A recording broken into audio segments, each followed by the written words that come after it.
Hi, my name is Melissa Daniels and I have strabismus. And today we're going to talk about why you should definitely be worried if you have strabismus or a lazy eye.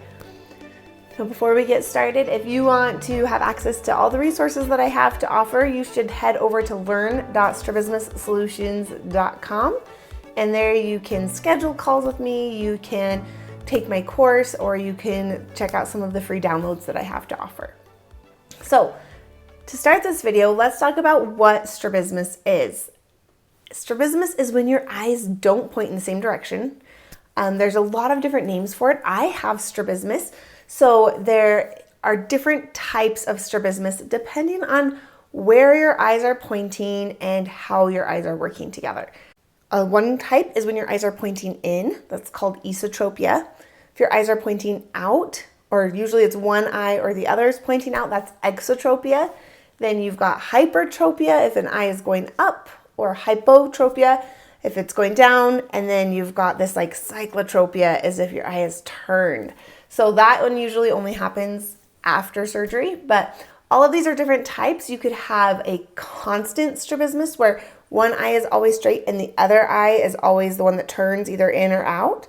Or you can have alternating where it switches with the eye that's straight can switch. You can also have an intermittent eye turn, which means that sometimes they're off and sometimes they're straight. So there's a lot of different types of strabismus, but they are all basically eyes not pointing in the same direction. Now, the slang that people usually use for this is a lazy eye. That's not exactly accurate. Lazy eye is actually referring to somebody who has an eye that is weaker and that can't see well. It's actually amblyopia. So they are not the same thing, but a lot of people, use those words synonymously. That's what strabismus is. So why should you be worried if you have it? Okay, and I get that sounds a little clickbaity, but just hear me out. Okay, so if your eyes are not pointing in the same direction, why should you be worried? One is probably the biggest concern that most people have when they, maybe don't know as much about it, is just the way it looks. Okay, you might be a parent and you're worried your kid's gonna get teased. You might be worried you're not gonna get the job. Like there's a lot of things that people worry about with the way strabismus looks. Okay, so that's one reason. Another reason you might be worried if you have strabismus is if your eyes are not pointing the same direction consistently, then they're not working together. And what happens when your eyes aren't working together, there's so many different things that your brain might do. A lot of people end up suppressing. So because those eyes aren't looking at the same thing, you might be getting double vision. And so the brain's like, I'm just going to shut off that eye and only use this eye. And so then that eye starts to become a lazy eye or develop amblyopia, and the vision, you start losing that vision. And if it's never addressed, it can actually go blind, right? You can actually have one eye go completely blind. So, that's a concern. I think it's a valid concern that you could be worried about. Now, there are some cases when the brain does not suppress the eye that's wandering around. And in those cases, maybe there's an intermittent eye turn. And so sometimes the eyes are kind of working together and sometimes not. But what happens in these cases is that there might be some double vision that develops, or maybe even if it's not full double vision, it's like this blurred vision. And, when the kid or the adult goes to read or write or read music, all these different things, the brain just isn't able to use both eyes effectively. So that's going to cause definitely some problems with learning, reading comprehension, headaches, so many things of that nature with strabismus. When it comes to driving or sports and different things, if your eyes aren't pointing the same direction and working together, your depth perception is 100% going to be affected. Because in order to judge depth, the human brain is supposed to develop in the first couple years of life this ability to use the position of each eye, how they're separated a little bit. And when they look at something, so say I'm looking at this little wooden stick, one eye has a view. If I cover one eye, I get one view. And if I cover the other eye, I get the other view. But when I put it together, I just I picture a scientist inside my brain doing the math, figuring out exactly where that stick is, right? It's drawing triangles and angles and all this and figuring out oh, that's where it is. And this is the size and shape and filling in all the gaps in the space, right? So when your eyes are working together, that's what happens. You're able to like triangulate on different objects and know exactly where they are in space.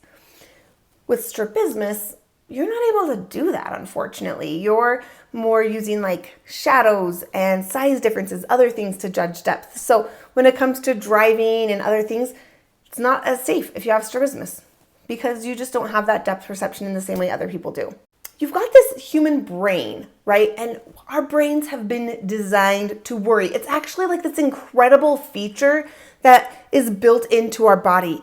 What our brain is constantly doing is looking for things that just don't seem right. It might be like looking for a bear that might attack us, right? Or kill our offspring.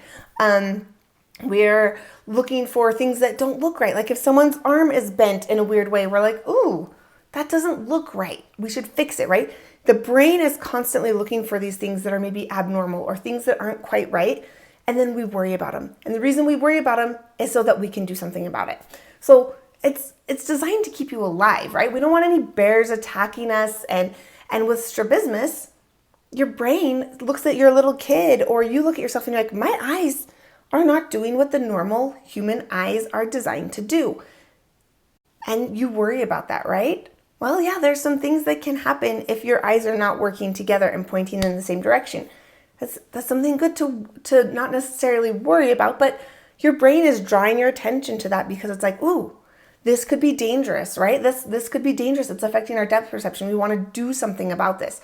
This is like our brain's natural human response to when there's something like this that's found that's different, like an eye turn. Now, the problem is that our brain goes into overdrive, and it can go a couple different directions, right? It can go to this like full on panic and like, what if my kid never has friends? And what if I never get a job and I never get married? And like, you can really go down that path.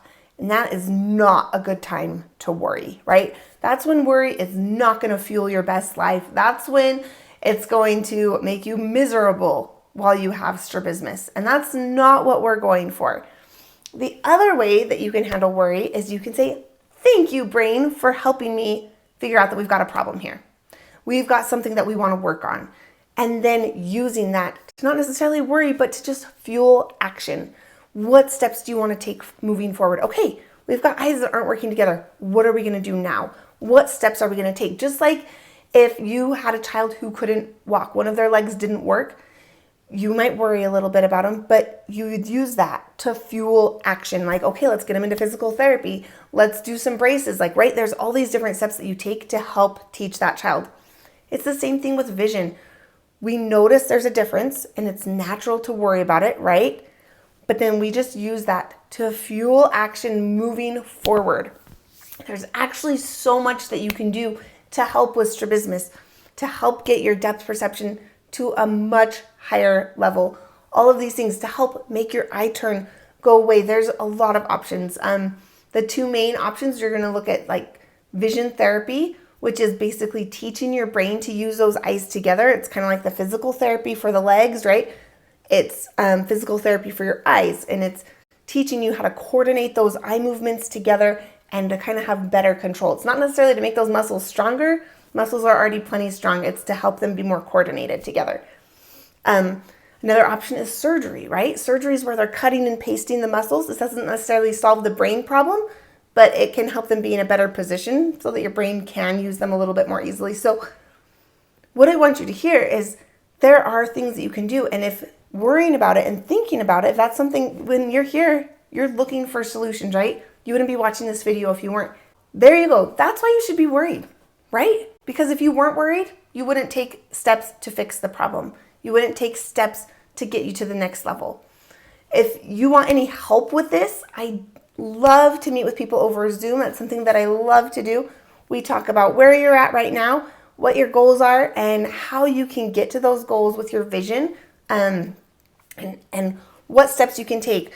I can help you find the doctor or the vision therapy office, whatever you need to help you reach those goals. So you can schedule that at learn.strabismussolutions.com. You can also get some free resources to kind of learn a little bit more about your vision, and if, vision therapy or surgery, what is going to be a good option for you. But it's okay. You can figure this out. use that worry to fuel some forward momentum, and I will see you in the next video.